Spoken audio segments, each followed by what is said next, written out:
Grazie Presidente, anche in questo caso proviamo a recuperare un tema che abbiamo affrontato durante la discussione che riguarda l'impegno che le famiglie devono, finanziario anche, che devono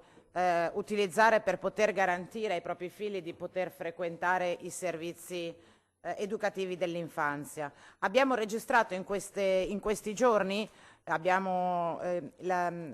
come si può dire? Abbiamo registrato un problema da parte del sito dell'INPS nazionale nell'erogazione dei contributi bonus nido per le famiglie e sembra che INPS non eroghi questo bonus da diversi mesi per delle disfunzioni del sistema collegate a una modifica dei requisiti d'accesso e anche in generale per una lentezza nella valutazione delle pratiche. Siccome, come potete ben immaginare, essendo il bonus nidi un contributo fondamentale che consente alle famiglie di molto spesso arrivare a fine mese, basta il ritardo di 1, 2, 3 mesi nell'erogazione del bonus per mettere una famiglia in difficoltà. Siccome siamo convinti che i servizi educativi all'infanzia e i servizi degli asili nido siano appunto servizi fondamentali, abbiamo chiesto alla Giunta, all'assessore Lanzarin, di prendersi in carico questa questione e di, anche in questo caso Presidente, propongo una piccola modifica nell'impegno della Giunta,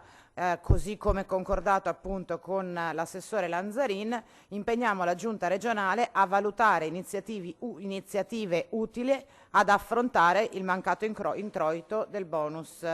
nido. Con questa riformulazione, anche alla luce dell'interlocuzione con l'assessore Lanzarin, credo che si possa dire di aver raggiunto l'obiettivo di accendere il faro dell'attenzione dell'assessore su questo tema e che sono certa potrà contribuire a risolvere,